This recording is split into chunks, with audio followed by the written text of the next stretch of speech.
ನಗರ ಹಾಗೂ ತಾಲೂಕಿನಾದ್ಯಂತ ಪೊಲೀಸ್ ಗಸ್ತು ವ್ಯವಸ್ಥೆಯನ್ನು ಮತ್ತಷ್ಟು ಬಲಪಡಿಸುವ ಉದ್ದೇಶದಿಂದ ಶಾಸಕ ಮಹಂತೇಶ್ ಕೌಜಲಗಿ ಅವರ ಅನುದಾನದಡಿ 4 ದ್ವಿಚಕ್ರ ಗಸ್ತು ವಾಹನಗಳನ್ನು ಪೊಲೀಸ್ ಇಲಾಖೆಗೆ ಶನಿವಾರ ಹಸ್ತಾಂತರಿಸಲಾಯಿತು.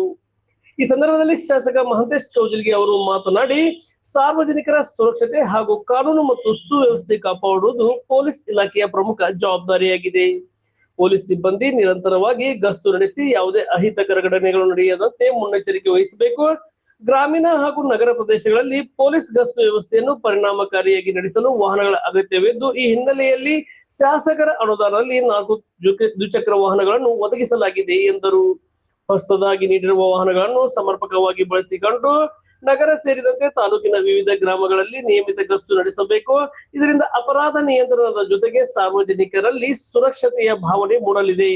ತುರ್ತು ಸಂದರ್ಭಗಳಲ್ಲಿ ಸ್ಥಳಕ್ಕೆ ತ್ವರಿತವಾಗಿ ತೆರಳಿ ಅಗತ್ಯ ಕ್ರಮ ಕೈಗೊಳ್ಳಲು ಸಹ ಈ ವಾಹನಗಳು ಸಹಕಾರಿಯಾಗಲಿವೆ ಎಂದರು. ಪೊಲೀಸ್ ಇಲಾಖೆಗೆ ಅಗತ್ಯವಿರುವ ಮೂಲಸೌಕರ್ಯ ಹಾಗೂ ಸೌಲಭ್ಯಗಳನ್ನು ಒದಗಿಸುವ ನಿಟ್ಟಿನಲ್ಲಿ ಮುಂದೆಯೂ ಸಹಕಾರ ನೀಡಲಾಗುವುದು. ಸಾರ್ವಜನಿಕರ ಸಹಕಾರದೊಂದಿಗೆ ಶಾಂತಿ, ಸುವ್ಯವಸ್ಥೆ ಹಾಗೂ ಸುರಕ್ಷಿತ ವಾತಾವರಣ ನಿರ್ಮಿಸುವುದು ಎಲ್ಲರ ಜವಾಬ್ದಾರಿಯಾಗಿದೆ ಎಂದು ತಿಳಿಸಿದರು. ಈ ವೇಳೆ ಉಪವಿಭಾಗಾಧಿಕಾರಿ Praveen Jain, DYSP doctor Veeraiah Hiremath, tahsildar Sadashiva Makoji, CPI Pramod Eliga ಸೇರಿದಂತೆ ಪೊಲೀಸ್ ಅಧಿಕಾರಿಗಳು ಹಾಗೂ ಸಿಬ್ಬಂದಿ ಉಪಸ್ಥಿತರಿದ್ದರು.